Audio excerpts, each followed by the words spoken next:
What is up, everybody? My name is James D. Fiore, and this is Blackballed. It is Rapper Day on Blackballed, and everyone that knows me knows how excited that makes me feel. Today is a little bit different and a little bit special. And one of the reasons why is because I have been a consumer of this man's music for over 2 decades. There's been some interesting incarnations as the way at the way this man has evolved as an artist, and there's also been some really interesting life experiences that he's had that he's put inside his music. He's a lyricist, he's a poet, and his name is Sage Francis. Sage, what is up, buddy? How are you? Hey, can you hear me? I can hear you. And now I can't hear you at all. Oh, you can't hear me at all right now? Press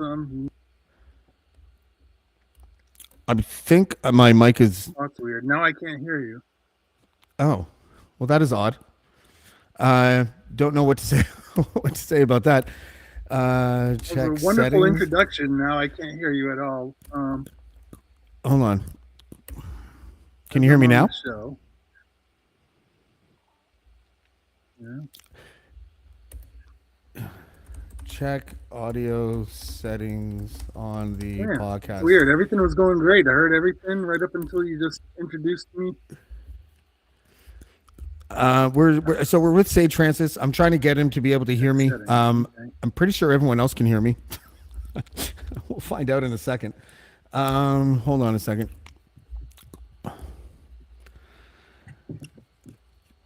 Do you have headphones? Sorry, everybody.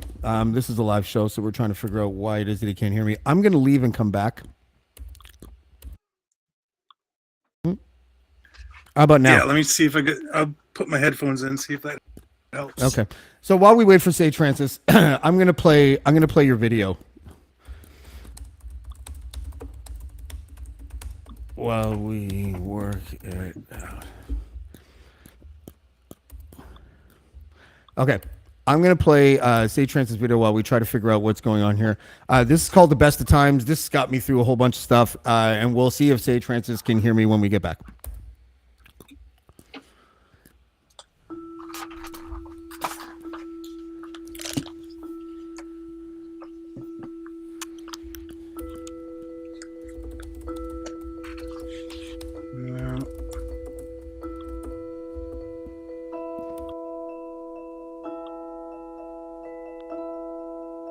Sorry, man.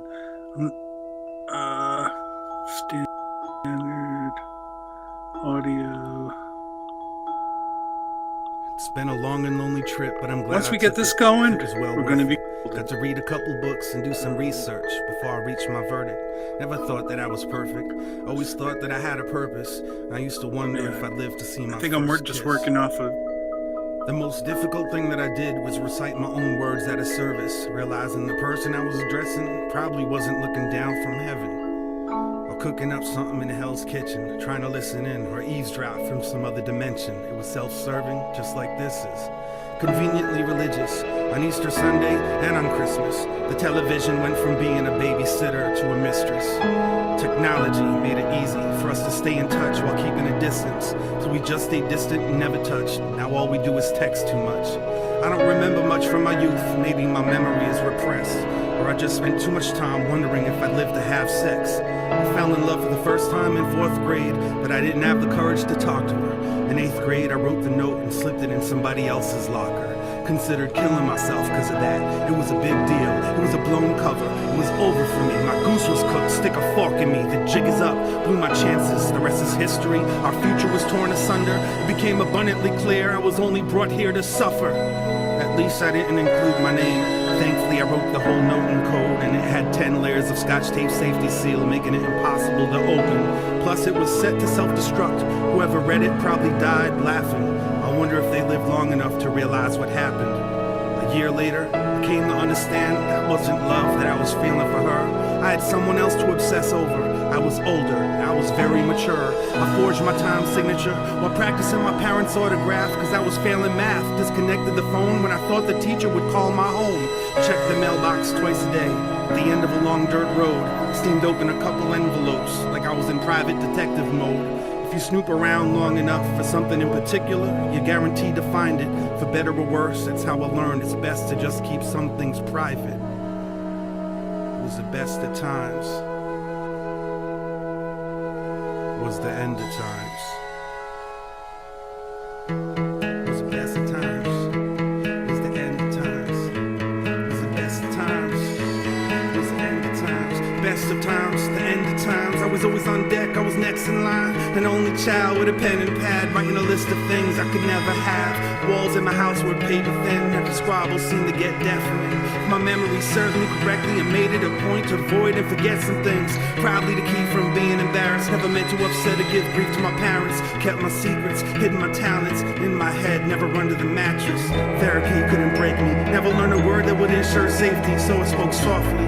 And I tiptoed off, and the door to my room was like a big old coffin. The way that it creaked when I closed it shut, anxieties peaked when it opened up, as if everything that I was thinking would be exposed. I still sleep fully clothed.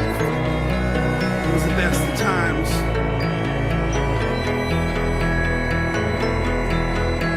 It was beautiful, it was brutal, it was cruel, it was business as usual, heaven, it was hell.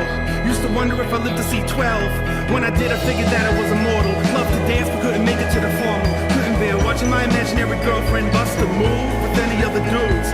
Tone Look was talking about a wild thing, but I was still caught up with some child things. Scared of a god who couldn't spare the rod. It was clearly a brimstone and fire thing. Pyromaniac, kleptomaniac, couldn't explain my desire to steal that fire. Now I add it to my rider, like please don't throw me in that patch of briar. It was the best of times. It was the end of times. The school counselor was clueless, cause I never skipped classes. Perfect attendance, imperfect accent, speech impediment they could never really fix. And I fake bad eyesight so I could wear glasses.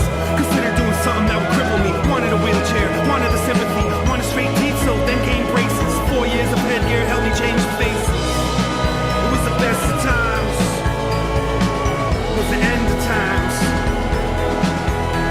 Now I wonder if I live to see marriage. Wonder if I live long enough to have kids. Wonder if I live to see my kids have kids. If I do, I'ma tell them how it is. But don't listen when they tell you that these are your best years. Don't let anyone protect your ears. It's best that you hear what they don't want you to hear. Better to have pressure from peers than not have peers. Bear won't give you chest hair. Spicy food won't make it curl. When you think you got it all figured out and then everything collapses, trust me, kid, it's not the end of the world.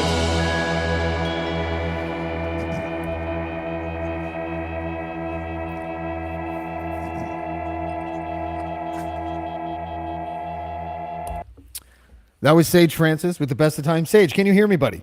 I can hear you now. Yay! Okay, we worked it out. Sage got on the new computer. Welcome to the show, man. Thank you for doing Thank you this. so much. Sorry for that blunderous intro, but yeah. Oh, it's all good. It's all good. There's a price of doing a live show. That used to bother me a lot. Like when I first started doing podcasts, I did a podcast with Noam Chomsky once, and before we went on air, like a second before we went on air, he's like, "This has captions, right?" And I'm like, no, it doesn't have captions. It's a live show. I don't have the AI app yet that like live captions a show. And he's like, because I'm almost blind. And I'm like, okay. Or deaf, he said. And I'm like, okay. Do you still want to do the show? He's like, we'll figure it out. And then I realized it worked perfectly because I would say the question really like with diction and enunciation. And Noam Chomsky he takes 15 minutes to answer a question. So I'm just like, it's all good. Well, I'll need that as well. Can you yell your questions at me? Yeah, I sure can. You were born in Miami, but grew up in Rhode Island. Right.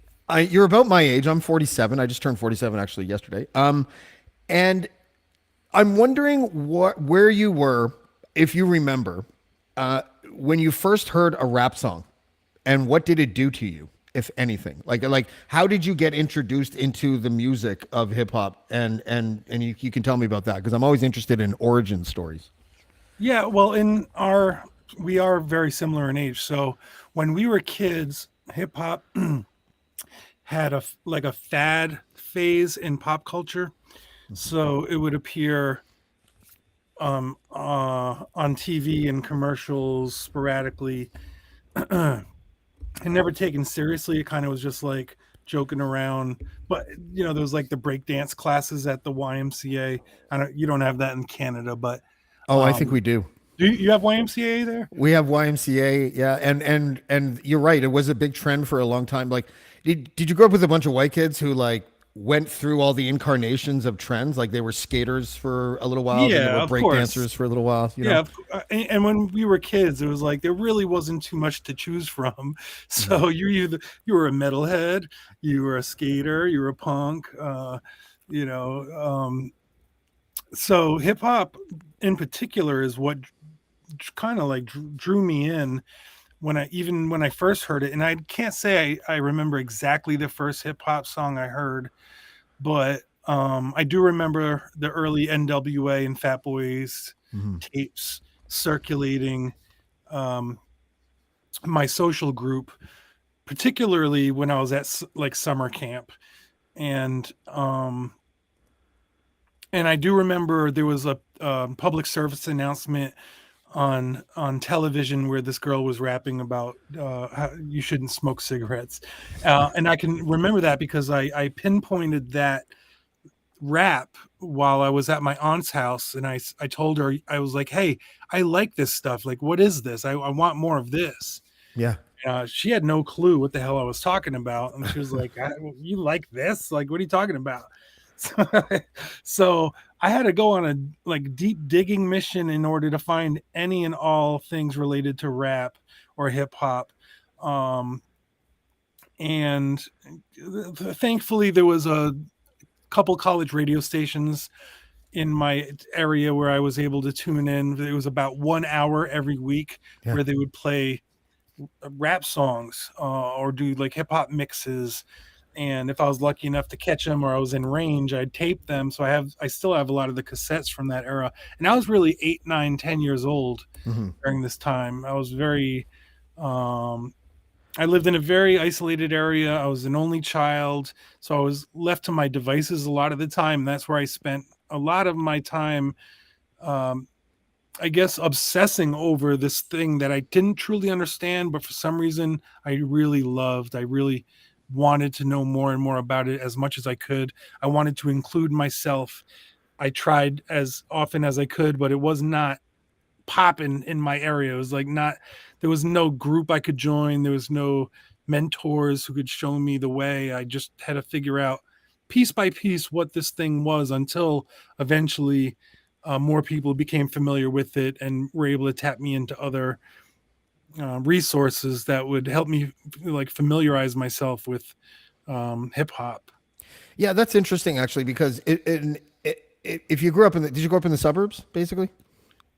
Yeah, I mean, not Yeah. even the suburbs. It was more rural. Okay. Yeah. Yeah, I live in a forest right now as an adult, so yeah. I totally I feel. lived in the woods. The suburbs were interesting because for exactly what you just said, the idea of me and just a few friends in this area that we lived in outside of Toronto, which was this town called Whitby, but there was a ton of kids. There was like 4 high schools in our town of 100,000 people, and there was there were a lot of kids. Hardly any black kids, and hardly any people listening to hip hop.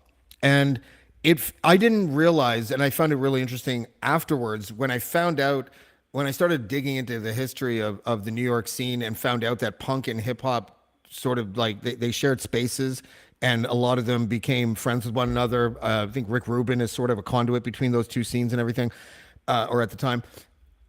It became punk for you to like hip hop as a young white kid in the suburbs. Like it was the rebellious thing to do. Did it feel that way at the time, or was it not? Was it more about for you the creative outlet mostly? Yeah, it didn't feel like that to me. Not at first, and then later on in life, I look back on it and see how it was in New York, and I see the similarities. I see the shared spaces. I see um, just the shared energy of New York City during that time. But um, from the outside looking in, and where we were, um, no, it was very, very, very segregated. Every Mhm. genre was very segregated. So punk kids and rap kids, or heavy metal kids and rock kids, it was no intermingling. It was like you picked your poison and you stuck with that, Yeah. because music was very hard to come by. So I feel like some people would pick the music just to be in a certain social group, I obviously didn't do that because it was not a social group with hip hop where I lived. Um, I wanted to. As a kid, I thought of it as like a 80s movie because we were in the 80s, and I'm like, you know what? There can be a punk rock guy. There can be a rap guy. We can hang out. I like hold a boom box. He has a mohawk. This can all work out real well. I literally remembered thinking that, like I'll wear the windbreaker. Yeah. Like that's my character in this group. Like I'll be cool, but it never happened. Like no one liked it. Like people were very adamant about how rap was crap. You know, like that was the saying. Yeah. So, um, so that made me just kind of dig my heels in even more, and because I knew what I liked. I mean, I wasn't gonna like fake it. I also remember like one of the only non-hip hop tapes I ever bought was Motley Crue, Girls, Girls, Girls. Also, a friend from the summer camp I went to, he was like pushing it on me. He was like, "What? You don't like girls, man? You don't like girls?" I was like, "Yeah, I like girls. Okay, I'll get it." I remember I'll see your Motley Crue and raise you a Beastie Boys. You know. oh well, Beastie Boys. I was that was a bridge actually to the other kids. Again, as you may remember, back then Beastie Boys were probably some of the only hip hop these white kids would listen to. Yeah. And I kind of like I heard "Fight for Your Right to Party," or I saw the video or something. I was like, this like it sounded like rock to me. I really did not like it at all. Yeah. And I'm like, I'm not listening to this shit. Fuck this. It's weird. Like like MCA looked like my uncle. He was a biker dude, and I was like, I don't want this. And my mom and stepdad, I think, bought me the Beastie Boys "License to Ill" tape for a birthday or a holiday. And I remember I just put it away. They were like, "Hey, why don't you listen to some white people for once?" I think they were really concerned that everything I listened to was from a culture they had no understanding of. And at least they kind of like had a understanding of frat culture, like, or dumb white boy culture, like party culture. And obviously at some point I got very bored. There wasn't internet back then. There wasn't much to do. I was like, all right, I'll listen to this Beastie Boys tape. I fucking fell in love with this shit. Yeah. Way more than my friends did. I obsessed over the Beastie Boys. And even when Paul's Boutique came out, which I was like fiending for, I could not wait for the next Beastie Boys drop. And that was just way too out there for any of the other kids who liked the first album. And they swore off the Beastie Boys. And I was like, it just enhanced my love and fandom for what they were doing as a group, as a hip hop group, because it was like they matured. It was more hip hop to me. The music improved exponentially. Everything about it was better to me. And like everyone else I knew hated it. They were like, this sounds like they're on acid or something, so that was my experience with Beastie Boys. I truly was obsessing over them to the point where I would buy like rag mags. There was those like teeny bopper magazines, and if like the Beastie Boys had like a little picture in a corner of the cover, I'd buy it. Just like anything Beastie Boy related, I'm on it. But it's funny, I didn't know the Beastie Boys were white for like a year. Wow. Because License to Ill, we didn't have MTV, Much Music. We had something called Much Music. I don't recall them playing any of their videos at the time or whatever, but if you remember, the cassette just had that playing on it, and there was no pictures inside of it. And I'm listening to, and at the time I'm listening to, what was that, 1986? I'm listening to like MC Ricky D, aka Slick Rick. I'm listening to like LL Cool J, Run DMC, and stuff like that. I just put them in that pile, and I just thought I didn't even think of their race because I just assumed that they were black. And when I found out they were white, I remember being disappointed. I don't know why.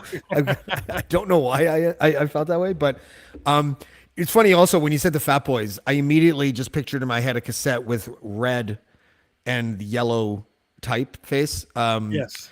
And then I'm just cycling through their songs, and it's like, what did I like about that? Like at the time, I thought they were the dopest thing ever, but I don't think I could listen to them now. No, that's again our age. It's so odd how hip hop appealed to us at a certain age because they were making really goofy, immature songs that appeal to people who were that age. Like when we Fair were enough. 8, 9, 10, it was like, yeah, that's goofy and funny and weird. Like, Wipeout is amazing. Yeah. yeah. And I did love it. Like, not as much as I liked Run DMC or the Beastie Boys, or like Slick Rick was a whole other level. LL Cool J was a whole other level. So I guess I could start making a different, like, I don't know, I could differentiate between skill level and talent level. But it was all magical to me because I didn't know how any of it was getting made. I didn't really understand how this stuff happens.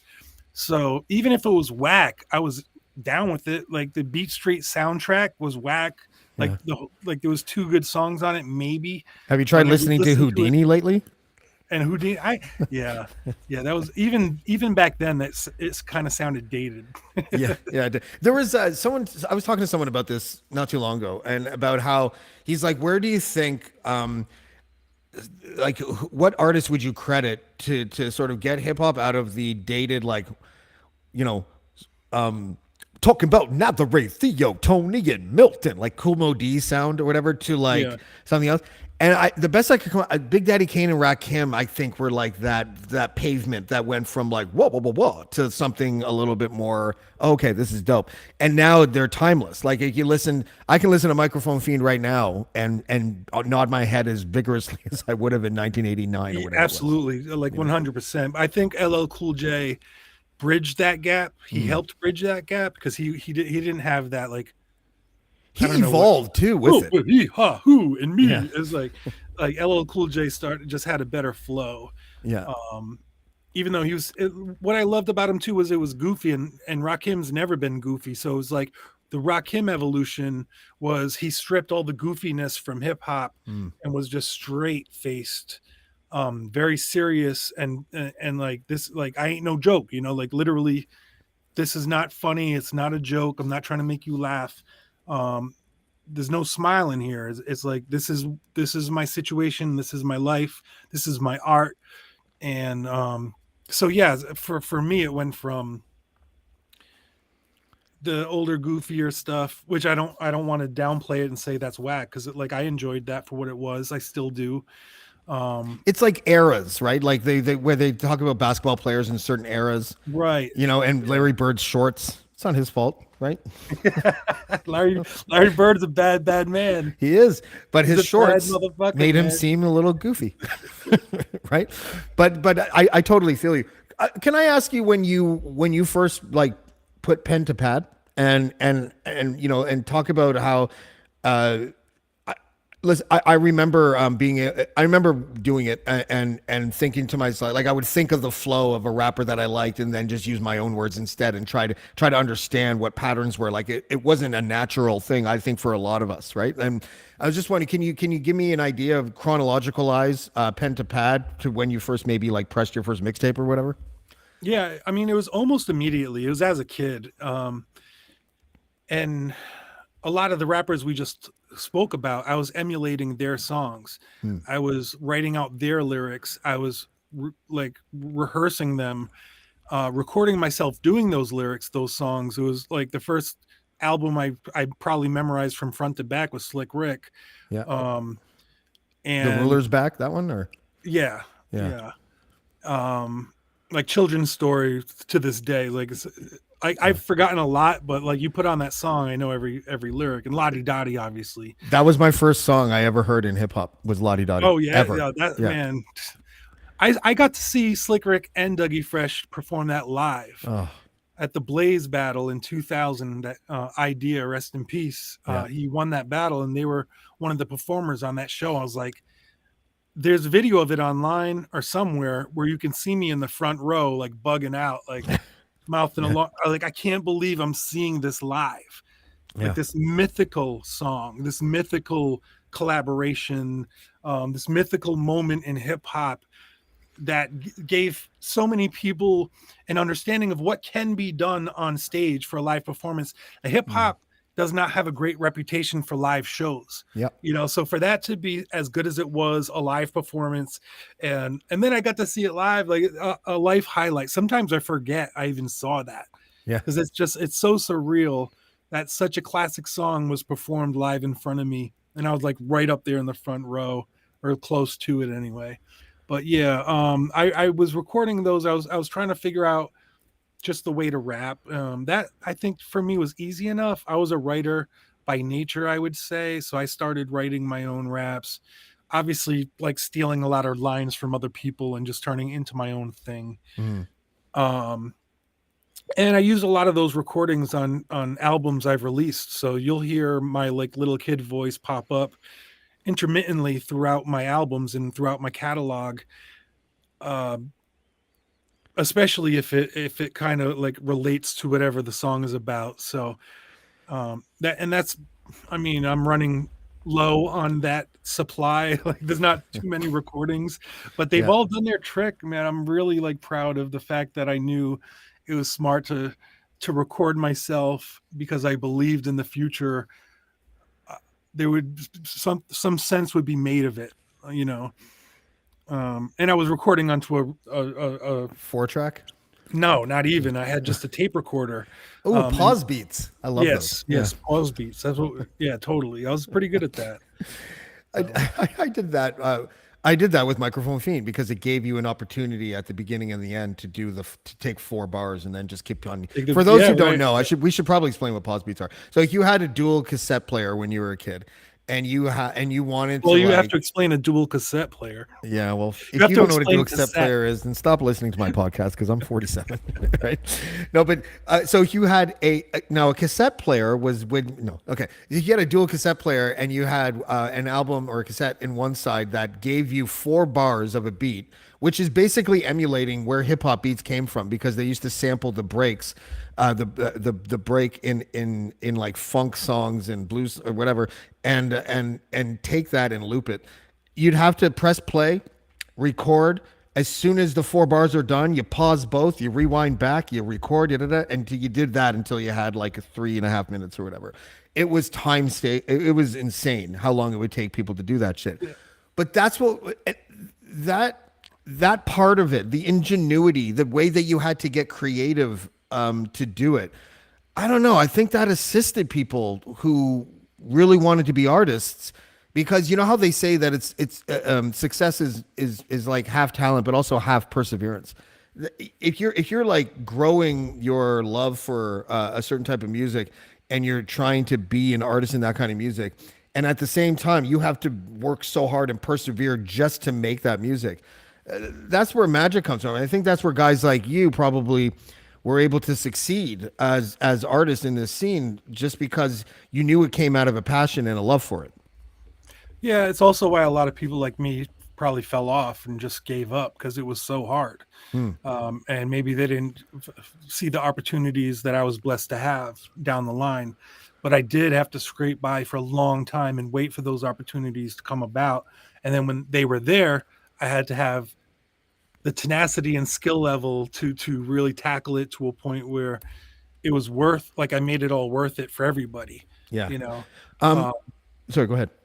So the Tascam recordings eventually did happen in 1996. I got my hands on a 4-track and I was recording, like no one was making beats. That was very difficult to find. Mm-hmm. No one knew how to make beats in my area. A couple, I mean, I would say in 92, which is weird, this guy, DJ Buck, who still DJs on the radio to this day. Nice. He was the first guy to make me an original beat. And I was the weird white kid from out of town who would go to Providence, which was, you know, the capital city of Rhode Island. And I would attend these talent shows and battles. And as a total unknown. Why is the Italian kid always winning? I'm just kidding. That's a well, I'm not Italian, but they probably thought I was. Yeah. I mean, again, one of the only white people in the whole crowd, perhaps the only white person. And a lot of people have the same kind of story who came up during that era if they're white. You really had to prove yourself. It was very easy for people to clown on you, not trust you. So at the time, I was doing double time raps and I was like emulating Chip Fu and Twista, Tongue Twista, just showing like supreme skill level so that I wasn't immediately called Vanilla Ice. And people, can I just interject for a second? People need to understand It was hard enough being a white rapper before Vanilla Ice came out, but after Vanilla Ice came out, it was automatic. Like almost universally after Vanilla Ice came out, if you walked into a house party or something like that, and someone said, "Hey, that guy's a rapper," you would get a very signature, universal, once over look of disbelief and dismissal. It happened all the time, Yeah, you know. it did. And sorry, go ahead. Yeah, so that was the only time someone made me a beat, and then I started infiltrating our local college radio station for their well, they had 12-inch vinyl, which would have instrumentals of rap songs and other type things where I would steal them and then record my own raps over them. So that's how I made my first mixtape or demo tape, I would say. It wasn't even a Yeah. mixtape, it was like 4 songs. And that was in 1996, where I just was so lost in what to do. I didn't really believe there was a future for me in music, but I still loved it so much. I was supposed to be studying something, trying to get some type of job, and all I could think about was lyrics. All I could think about was putting like my life experience into hip hop, and so that's what I did. And there was no promise for many years. It still looked like right up until 1999. That's only when it started to give me a glimpse that there was a possibility, there was a future in it for me, because the internet happened.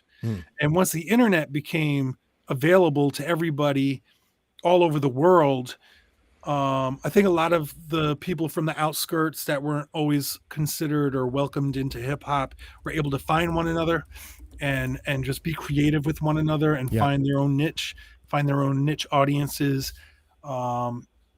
Still trying to go a traditional route, and I'm not saying like we abandoned boom bap or that wasn't our passion, but by that time I think we had been shunned long enough that we were just on our own shit, and there was a great audience out there who was like, I like this other shit too. Yeah. Yeah. You mentioned the internet came out. So I'm gonna fast forward a little bit here, because 9/11 happened in 2001, and Napster was fairly new back then. And exactly 1 month later, on October 11th, 2001, you put out a song called "Makeshift Patriot." And "Makeshift Patriot," I think, if I'm gonna sort of decipher the lyrics, my own, because I actually haven't listened to you talk about this in an interview before, but it kind of created an identity for you that I don't think was intentional, where people kind of thought that you were a political rapper. But before we get into that, I think that the way that you utilized Napster and didn't run away from it, and kind of like you did a brilliant, like in today's world, Drake always gets credit for the way that he ties in viral marketing schemes with his album and singles releases and stuff like that. I don't know if it was intentional or not, but in hindsight, it was a very, very smart move to put out a song like "Makeshift Patriot" on a countercultural technology that is allowing people to like download things for free. And then a month after the most significant event in all of our lives that happened up until that time. Was there thought put into that, or did the sort of stars just sort of align in that way, and that's what happened? Partly the stars aligned in that way, just because I wanted this song out immediately. I didn't have distribution. I didn't have any powers behind me. I was not funded by any company or label. And Napster was there, so I was like, I'm putting it on Napster for free. In fact, I said I'm going to put it for free for one day, in hopes that it would spread word between everyone, like, yo, download this now. But then they were able to get it everywhere else. I knew that would happen, so it didn't matter. But I was like, that was, I guess, me thinking I was a marketing genius or whatever, a promotional genius. I'm like, hey, smart. We're releasing this for free one day. Come get it. You can't get it anywhere else. But the whole motive behind it really was to, get a different point of view out to people who kept hearing the same thing over and over from the media and from their like social surroundings. Because it was driving me crazy. I was like, I'm sure this is driving other people crazy. Let me speak something that they're probably thinking in their head that they would love to hear from someone else, you know. Mhm. But also at the same time to make them question. It was for people to question the media, to question what was happening in our government. I Mhm. wouldn't say it was a grand conspiracy theory song. People can, because I'm not there. I wasn't there to make people say this is exact. I wasn't saying this is what happened. I'm Right. like, as far as how 9/11 happened, but I was like, this is curious and this is curious. You're saying this, that's fucked up. This is, like everyone needs to calm down a little bit, take a step back and realize they're being racist as hell. And all the other things I addressed in the song. And it was like a life-changing, country-changing, world-changing event. Nothing's been the same since then. And then we experienced a lot of similar things in a different way with the pandemic, but it's like that changed things. Like a lot of stuff just never will go back to the way that it was. Yeah, it Um, wasn't like was it Most Def and Jadakiss that put out Bush knocked down the towers? Like, was it Immortal Technique, or oh, was that his voice that that said? I think that was his voice. I just looked Or, it up or and it says Eminem, Most Def, and Jadakiss. I think Eminem had like one line in it or something okay, like yeah, that. there But was a couple songs like that. I mean, and I think Makeshift Patriot is not part of that ilk. no, I no, wasn't it's there not. saying that Bush did it. I am saying that the Bushes did train Osama bin Laden, and a lot of other things, but I'm not saying that the point of the song wasn't that we knocked down the buildings. Whatever What the is hell it? What happened is? there. Maybe I should have asked you. What is a makeshift patriot? Someone who put them at that moment. It was just funny that everyone suddenly needed an American flag to A hang from lapel their pin, or car, yeah. and on their lapels. It was like they weren't. That was never a thing. That wasn't their personality up until that moment. All of a sudden, it's like, "Go America, kill Arabs," you know. Yeah. I'm going to put up not a complete list of the work that you put out. I think it's like a dozen albums, ranging from 2001 to what 20. I guess this list is 2014. The I heard you say in an interview. Let me see if I can get it right. I did write a note for this. That you were trying to understand during the pandemic, especially. I think you were trying to understand your new approach to music. This seems like like a repeating iteration for you, to not reinvent yourself, but as you experience personal growth, your artistry kind of changed with you as you changed as you got older. Does that happen organically, or do you have to fight the urge to draw from the way that you used to do things on the mic? No, it's totally organically. The things that I think, the way words come out of my mouth, the energy that I have, it's like I work with that. I work with that situation and that circumstance. So, people, going back to my first studio release, which was Personal Journals, my sound and style is so different from then. Mm. And some people are able to maintain the same style and sound throughout their career. That was never my intention. Um, um, Never an expectation of mine. And I always knew that I would be documenting my life um, as it went, without trying to force anything. It was like, right, it all is based in writing. So if I'm writing something that is true to my moment and to what I believe, or something that really entertains me, then I figure out how to voice it and how my voice works with that. And of course, you have to factor in the beat and what kind of beats are being provided, and I work within that beat, and that vibe and that mood. It's like all these factors are swirling around in the moment to create what you eventually record, and then probably edit to shit the way that I do sometimes. But it's like I couldn't make the same album that I did 3 years ago or 10 years ago. It's just Yeah. like So I like to do throwback sounds sometimes to be like, I still got it. Like I can still do that kind of thing, Yeah. but there will always be a twist to what I do. Just because I don't have a choice in the matter. It's really just my circumstance, and I work with my circumstance. If I listen to, say, Makeshift Patriot, and then Escape Artist, and then The Best of Times, there's, I mean, conceivably, you could think that those might be three different artists, right? There's obviously a parallel, there's a Sage Francis cadence that's consistent with all three of them, but the styles are different. And I'm wondering if as you got older, and I think a lot of like, and I was saying off air, I don't like the term white rapper because it just feels like I'm saying something political or something, and I'm not. But it felt like white artists in hip hop almost had not a responsibility, but they tend to gravitate to rhyming over music that wasn't straight up hip hop beats.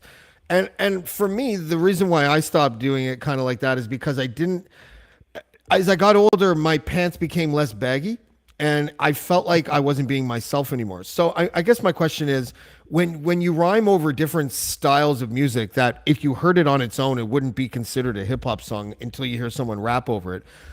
You know, are you?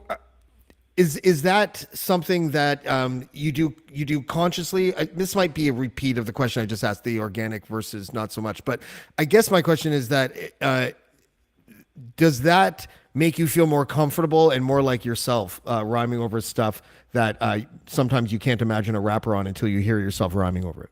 Oh, I do love to do that. This It's funny, we already talked about this, but this goes back to the days when I was recording stuff off the radio as a kid, just dying to hear anything I could rap over, anything without vocals. That's where I built those muscles, because there wasn't like radio DJs weren't just throwing on hip hop beats. There would be a rock song or indie rock song with an extended instrumental section of it. If it had drums on it and it was in a certain tempo, I was on it and I was writing to it. I was like, Yeah. I was warping myself into that mix and trying to make sense of it. And I didn't think it was cool. It was what it was. It was my, like, whatever I had at my disposal. So 30 years down the line, I find myself in a situation with the Life album where The Best of Times was on. And I'm working with the punk rock label, and they said, it was my last album with them. They presented the opportunity for me to work with like bands who've never done hip hop stuff before. And I was like, you know what? I was like, I don't know if I'll ever have this opportunity again. I want them to send me demos of music that they think like isn't like, they're not trying to do rap stuff. I don't want to hear them try to do hip hop. I want them to give their music to me, and I will make it hip hop. Like I will provide the hip hop element to it. And hopefully it all turns into something very unique that like has never been done before, and like, or I never would have done myself, because I'm always looking for the ill hip hop boom bap beats. Honestly, like if I had Premiere by my side, you'd never hear me rapping over a fucking like guitar ever. But he's not by my side, and it forced my hand to find other types of music to rap over. That was unique and exciting and interesting and different. Of course, I would love, like, man, get like LP and fucking DJ Shadow and Premiere in a room, and Prince Paul. Like that's what I want. Yeah. That's not what I'm gonna get. Or it was what I wanted. Like what it eventually turned into this thing where I started working with other people and realizing it drew something different out of me that I didn't know was there.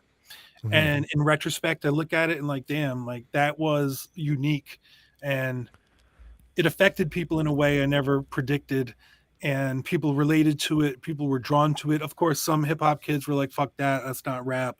That's not like what I'm used to. So I don't want to hear that shit.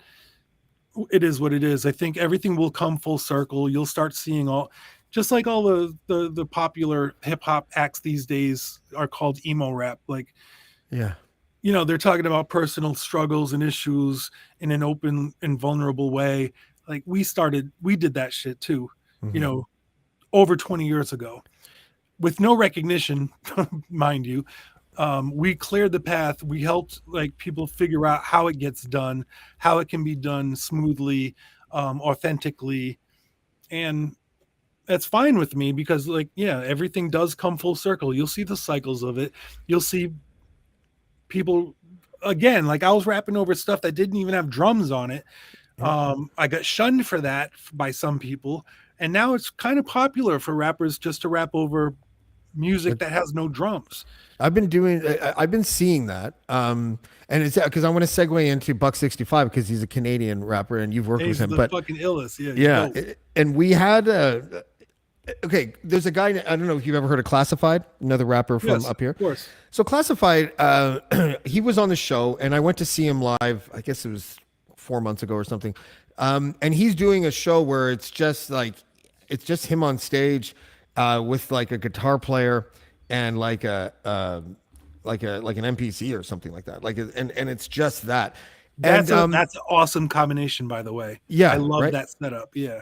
And so do I. And I wasn't trying to take anything away from him. What I told him was like, dude, I'm so happy that you're doing this because in my mind it was like finally. Because not for him, but just in general, I think rappers, and I really mean this. I saw Nas do the entire Illmatic album with an orchestra in New York. I think it was 10 years ago or something like that, and it was dope. But the idea, remember MTV used to do Nirvana Unplugged and Alice in Yeah. Chains Unplugged.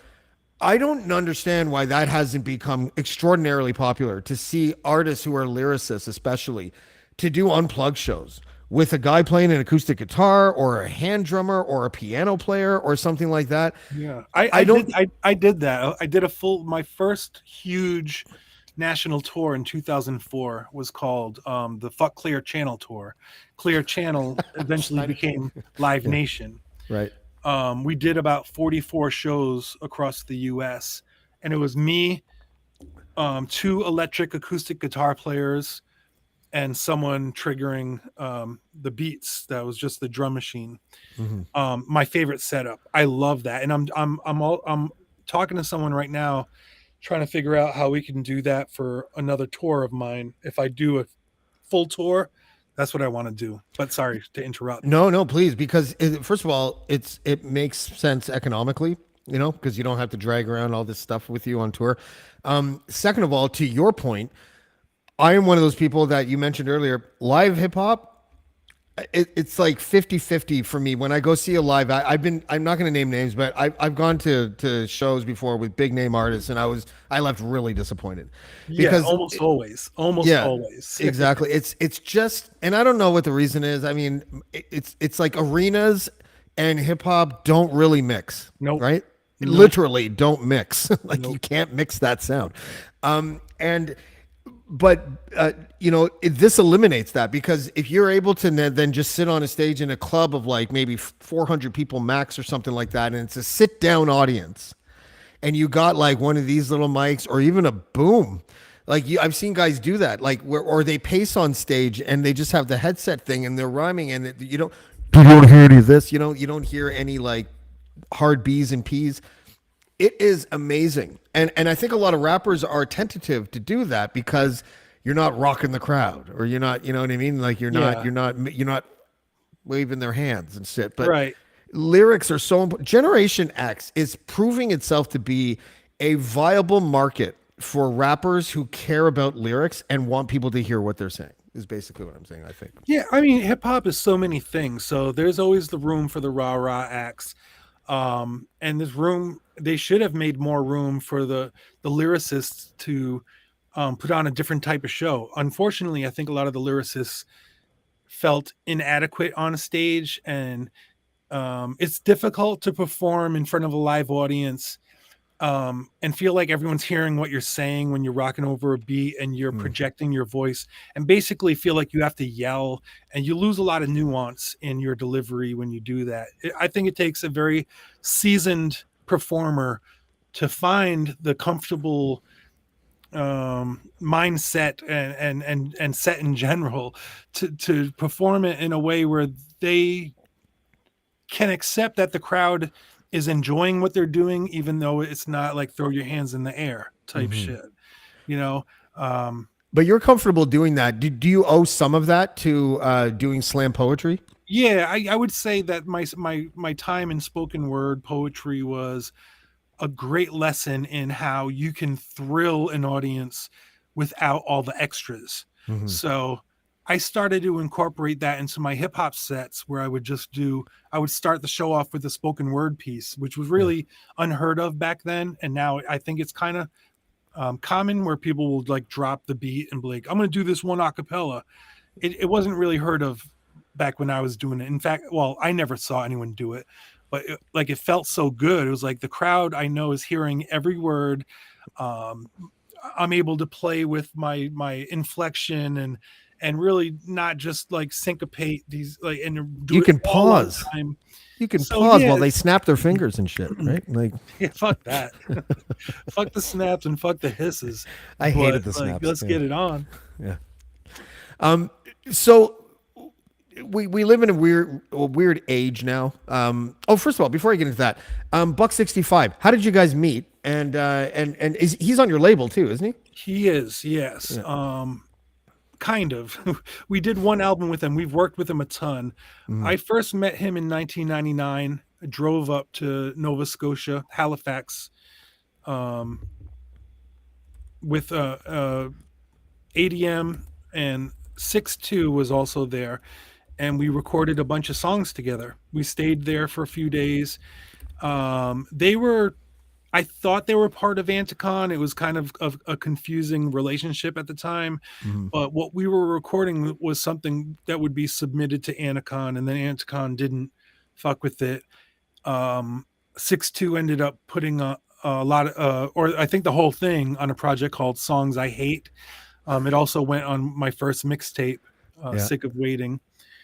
And but I was a huge fan of Bucks. Like Buck 65, I would say, is one of the last hip hop artists who truly inspired me or even influenced me. I can't like point out many hip hop acts at all outside of my childhood heroes that I can say that influenced what I do. Buck 65 is one of those dudes. The way he approached his music, the way he approached, or the way he would just do non-traditional hip hop songs that would not even need a chorus. You know, like he'd do one verse and then the beat would fade out. And you'd be like, what the fuck? Where's the rest of the song? You're like, where's the chorus, man? Yeah. It's like, you know, he said what he needed to say. I was like, you know what? I love that. And you'll see that I went on to do that probably for the rest of my career. Like once I say what needs to be said, if I can't think of like a really interesting way to like build upon that, the song's over. Like it's a 2-minute song. Fuck it. Yeah. What and the thank God for the internet in a way, because a lot of people don't realize that one of the big reasons why songs are 3 minutes and are arranged at the way that they're arranged is because of radio play. You gotta fit songs in between ads. That formula of like 16 bars, 4-bar hooks, 16 bars. It was largely because of that. Buck 65. He doesn't know this probably even, but I wrote his music video treatment for 463. Oh wow. Yeah. So George Vale directed it. He was a friend of mine. That's a fucking cool video, man. it is a cool video. George changed it a little bit, but like he kept it pretty much the concept. It was pretty dope. It's funny because that was like really cool effects for the time. Oh my God. Well, that's all George. George was like George Vale. He invented something called liquid light, and he, basically with the old school cameras, he just ripped the shutter off and would put lights like for like the bands like the Tea Party and Danko Jones and stuff like that in their videos. And and he would do still shots like that when the band was playing, or wide shots, sorry. And the light would leak onto the film and create the coolest effect, right? So wow. he was doing shit like that, and that was like 2006, I think, something like that. Oh, I would say before that. Was it before that? Yeah, maybe. Yeah, you know what? I think you're right. Like 2000. I was trying to think, who was I with at the time? Which girl broke my heart around that time? And it was Nelly. So it was probably around 2003. Something like that. Yeah. Yes. I've worked with him steadily since then. We've toured together many times. We've toured the States. We've toured Europe together. Um, he obviously went through a lot of crazy stuff in his life. He dipped from the internet. We stayed in touch still. And like he was telling me he's like totally done. He's not going to do anything anymore. And I knew it was kind of bullshit. He If went he through a listens lot. to this, I'm sorry, Rich, but he's Yeah. one of the most creative people I've ever met. And there's no way someone that creative is going to sit on all these ideas and Yeah. not explode. Yeah. So it's like eventually he's coming out with more incredible beats. We started working on a project together in 2017, which nothing's come out yet. I ended up having to, like, a lot of stuff happened to me as well. But we laid down the foundation for something that's going to be pretty incredible. And now that I'm married with children, and my life has just like changed so drastically, I'm still trying to figure out how best to approach releasing an album and or even recording it. Like it's become very difficult, but I'm gonna work it out. Yeah. And I get to pick my spots with Buck because he's releasing his own albums now too. Like he's not just doing beats now; he's just like it's pouring out of him. And his last release, Super Dope, so goddamn good. I gotta get in touch with him for another Strange Famous project today or tomorrow. But I feel bad that like he laid all these really, really incredible beats on me that I haven't done total justice to yet. But I made up for it by having him produce a beat for Chuck D from Public Enemy. Me and Chuck rapping over a $165 beat, which will appear on my next album.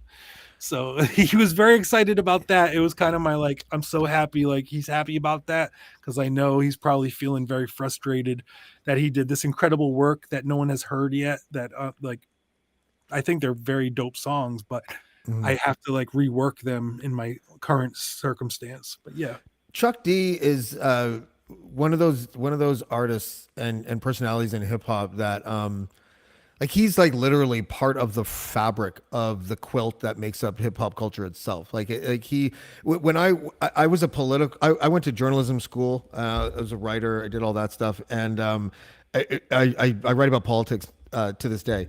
And I tell people this story sometimes.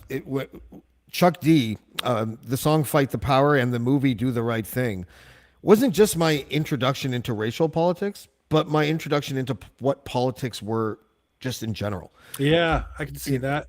And Yeah, I think it's a similar situation with me. yeah, Yeah. what's it like? Do you if you know him personally or if you've met him or whatever? Tell me the idea of what you had about Chuck D in your mind versus what the real Chuck D might be like. Because and I'm expecting a vast difference, and I think that's the right answer, right? I think his image. He was like a superhero to us when we were kids, you know. He's a total superhero. Yeah. The angry black man image, just because he was portraying a lot of the messages that needed to be heard from the black community. But like Chuck D is such a kind, gentle, understanding person. A lot of people would call a nerd. Like the guy is a nerd. He nerds out about baseball stuff, drawing and comics, and like he's not the militant, like he's not in your face militant, but the music is, so my interactions with him have been kind of brief, but he's also been so generous with his time and energy when interacting with me whenever that happens, whether it be on Twitter or like in emails. And he's been generous with spreading my music. He's been very like, I don't expect that, like I don't expect my hero to tell his followers that like my stuff is worth checking out or that I'm dope or whatever. Like all of that is so extra, like let me do your laundry, Chuck D. Let me like. I need to shine your Pittsburgh Pirate hat, please. let me sort your like baseball card collection, Chuck D. Let me do these things for you. Don't do stuff for me, but so he's been A friend of mine just writes a comment saying Chuck loves James, and he's joking. Um, I had a bad few days in 2016 where I was working for Huffington Post, and in Toronto, one of the founders of the Black Lives Matter organization in Toronto just said a bunch of really crazy stuff, and so I wrote a piece called "Black Lives Matter co-founder needs to resign." And I don't think Chuck read the article because if he did, he would have seen, oh, okay, so you're not saying I wasn't trying to insert myself as the white guy trying to tell black people to do, but he did sort of imply that I was a racist. And so I had to get Ernie Panicoli, who's like one of the greatest hip hop photographers of all time. He also happens to be a personal friend, to mediate between me and Chuck D. So that, and I was just like, Ernie, can you just tell him I'm not a racist, please? Can you just please tell him that? And then he did, and then so there was a mediation. It felt like a mobster thing, like I was in The Sopranos and like Jersey and like Joey Sachs needed to talk or something. But except I'm not a mafia boss and Chuck D is in the sense of hip hop world. But but do you know how heartbreaking it was to like? Oh, I can only imagine. Honestly, He tweets I'm out. sorry that happened. He tweets I out think 300 years of white supremacy has spawned this, and posted my article, and I'm like, I had your posters on my wall. I got bullied for the Fear of the Black Planet shirt. Oh man, I had like when we went on a field trip in school, I convinced the bus driver to put on the Fear of a Black Planet right when it came out. Yeah. And it's one of my favorite memories, just because my whole class had to listen to this like hip hop album, which was weird. It kind of is weird, like the way it starts off and everything about it. But yeah, but I'm sorry that happened. Chuck D probably like is not able to fully digest all information that comes his way. I've already forgiven him. There's a billion people trying to get in his ear. Yeah. I'm one of the very lucky ones where he actually listened to my music and gave it props and like sat with me and chatted with me when he did. But yeah, like I'm sorry that happened to you. Oh, don't worry. No, you know what? It's funny. My friend brought it up because he knew that I would talk about it for a It second. all but worked out though. It worked out. Like, I mean, he probably, if he saw my name, I don't think he would even remember it. Like, and I'm kind of happy about that. To be perfectly honest. If he called me a racist, if he said anything like that, because I feel you, because if he said that to me, I'd be like, okay, I guess I am. Like Chuck D. Like I will go home and ponder what you've said and come up with something to. Yeah. No, it was one of those things. But yeah, it just because I've met a bunch of the rappers that I worshipped as a kid, and I met them as adults, and all of them really surprised me with how thankful they seemed about what you talk. I met Guru, for example, in Toronto, like 20. Yeah, Yes. exactly, like 25 years ago or something like that. And it was right when Jazzmatazz came out. And wow. and I was like I feel like you probably were, but I was one of few people who really embraced it. I did. And I didn't hear anyone talk shit about that record until very recently. I Oh, was like, really? oh, other people didn't like that record? I was like, yeah. At the time, and these are people that I respect, were like being like, I don't like the way he phoned it in. They were saying that his lyrics were not as good. And I would try my best to say, like, I think he was trying to be an instrument. Like, you got Bird and Marsalis playing instruments around you. Maybe you don't want to try to like whatever. Anyways, Isn't that kind of his style anyway? Like he kind of wasn't had like a the phoned in style in general, because that was a part of his delivery. It was, I don't know. It's mostly the That was part of his voice. style to me. Yeah, it's mostly the voice, right? But when I gave him props for that, and we talked for like 10 minutes. At the end, it was a TV appearance for Gangstar, and at the end, when we went off air, like literally everybody just swarmed Premiere and left Guru by himself. So I was like, I'm a rapper. I'll just go up to Guru. I don't fucking, this is awesome. And he gave me like 10, 15 minutes of his time, and we talked about Jazzmatazz and this and that. And at the end, I'm always careful to be the guy that leaves first. I never want them to be like, okay, buddy, I got to go now. I hate that shit. So I want to leave first. That's right? you. Yeah. So I said, listen, man, thank you for your time. And he shook my hand. He brought me in for one of these. And then he kept my hand in his hand. He's like, listen, it's your time too, buddy. And I was just like, fuck, that's a dope thing to say. Yeah, sweet. I love it when artists turn out to be just as like kind and kind of like, accessible as you would hope they would be. And it's rare. It's very rare. You catch them at the right time, I feel like you're like famous among famous people. Like Who, me? in the music industry. I mean, in hip hop. Like I feel like if you asked like 10 rappers who everyone knows what they think of Sage Francis, I think all of them know you. Yeah, oddly, I'm finding that out. They wouldn't dare say my name in any kind of press statement, but Because the yeah, I press might mean, not know who you are, but the rappers do, right? the rappers do. Yeah, I mean, I have no radio presence. Like I'm not. There's no mainstream element to me. Like my music has appeared in movies, but not enough to the point where it's just general knowledge of like Sage Francis does this.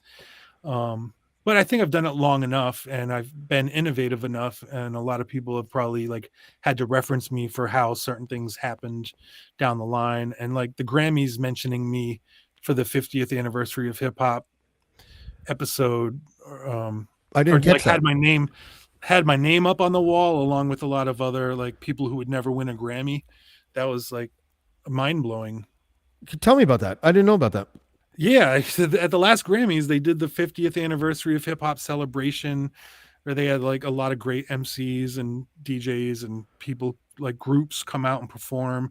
And in the background, there was names posted or kind of projected onto a wall that said hip hop, and it like or it was scrolling names, and my name was one of them. Wow. And people like took screenshots of it and showed it to me, and I thought they were fucking with me at first on them. And then I found out it actually was like my name up there along with everyone else's, and I was like, wow. And then I found out Questlove was the one who like picked out the names that would appear on the Really? wall. That's that's a fucking story to tell your grandkids. But it feels like I can't really like they wouldn't care. Yeah, fair enough. It's like, oh great, your name was on a wall at the Grammys. Oh, okay.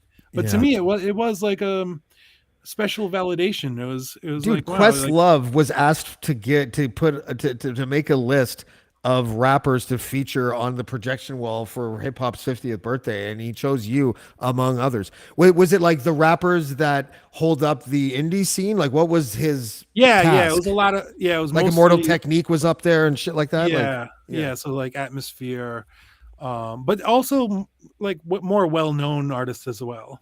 yeah. Yeah, I can't Oh, even remember right now. All I cared about was Sage Francis. So I was well, like, well, what the fuck? And like, um, you know, like my family finally is like, oh yes, okay, it's really a thing now. Okay, be, before I let you go, I want to ask. I'm a huge Nardwar fan, being a Canadian, right? I think he's shout out probably Nardwar. shout out Yes, to Nardwar. He's probably the best interviewer on the planet, and it's not just because he's silly.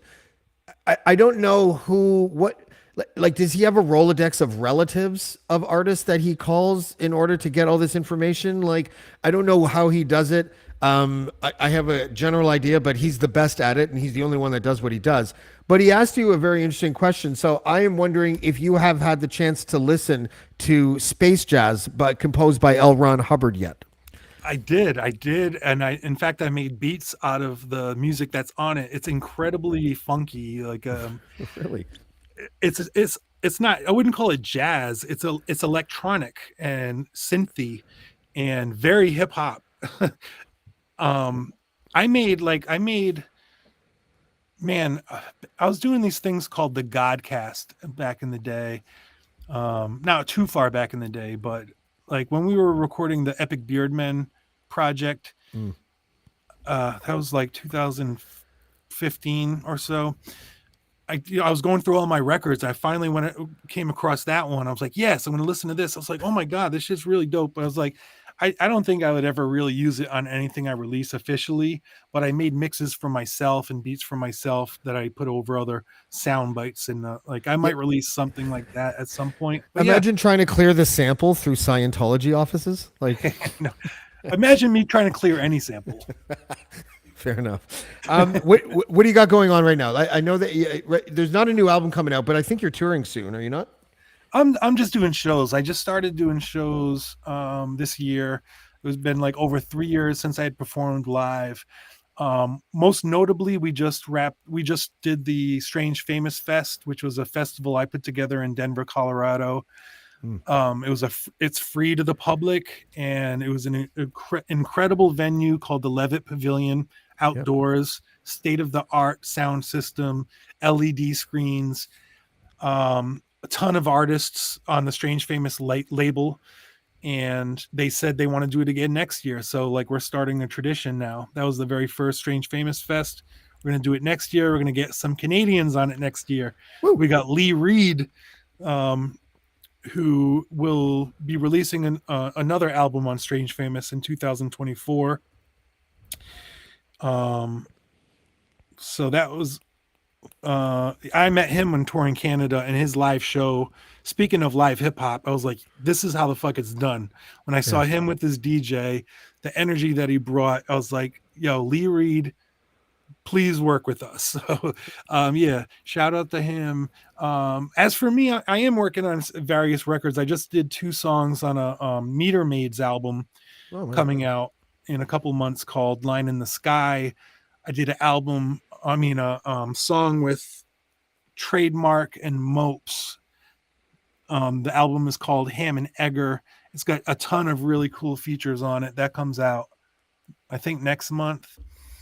And I'm working with our artists on Strange Famous Records until I release my own mixtapes, and maybe I'll do a box set of all the mixtapes that I've done, and like rarities, because I know it's very tough to find now with everything being on streaming services, and I can't put a bulk of my mixtape material on streaming services. Right. So I think it'll be cool just to wrap everything up with a big giant box set of like Sage Francis mixtape songs, rarities, remixes, and whatever.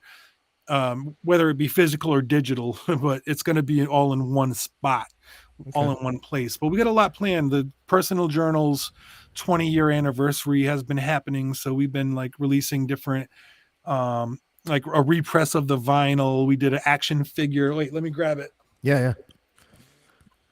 So this action figure sold out Oh, right on.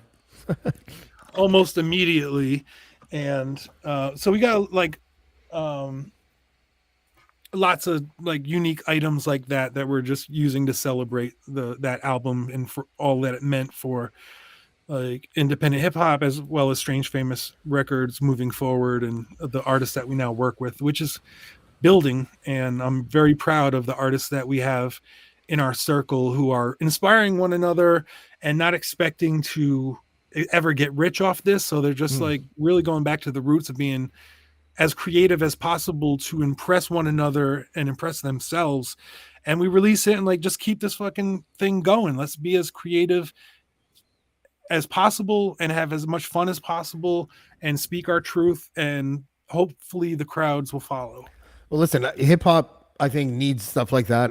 Just music and just our society in general, I think, needs stuff like that. Like passion is a better fuel than trying to make hits. And I think that you've done that. That songs that resonate. Oh, you know what I was going to play, or I was going to show you.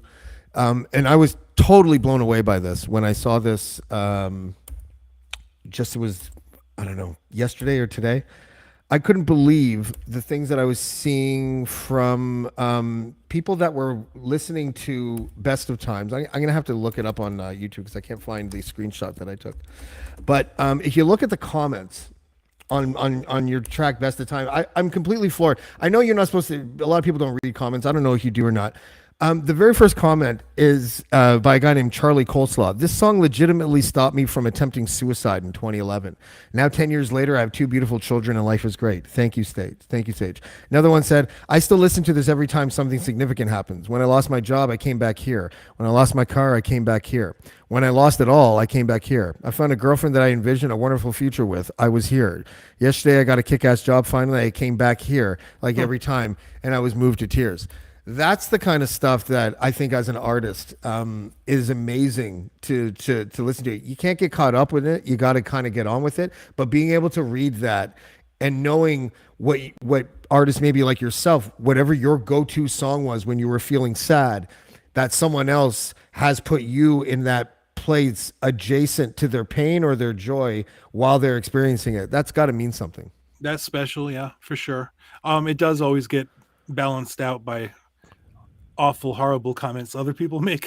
So, Oh, fuck those I people. take the good with the bad, you know. Like, but Yeah. when people say stuff like that, I just wish them the best, you know. Like Yeah. we are all going through shit. If my music assisted you in any kind of way, just even as like a gentle tap on the shoulder, like, hey, I've been there too, you know, like it's beautiful. Your, So I your appreciate song "Grace" made me realize, oh, someone else has dated a narcissist. It's amazing. Who hasn't? Yeah, that's right. Sage Francis, thank you very much for joining us today on Blackballed. I really appreciate your time, and hopefully, you Yeah, can come thank back you. soon. I hope to meet you in person. I definitely plan to make it to Toronto within the next year. So, Okay, well, I'll be there, man. I'll be there. Thank all you right, so much brother. for joining us today. Reach out whenever you want. I will, buddy. Thanks, man. Sage Francis. That was a treat for me. I really enjoyed that. He's exactly how I thought he would be, and I'm really fortunate and grateful that I was able to speak with him for an hour because yeah, he's one of those dudes. He's I don't have a Mount Rushmore of rappers. I don't do that. I don't think ranking is good for anybody. But there are a few independent artists that have never really left the crate that I listen to on a regular basis, and Sage Francis is one of those guys. Immortal Technique is one of those guys. There's a whole list. So I'd like to thank Sage Francis again for joining me. I have Casual Friday on Friday, and there's 2 interviews that I'm still kind of working on between now and then. You'll be the first to know, and we'll see you next time on Blackballed. Blackballed. Blackballed. Blackballed. Blackballed. Blackballed.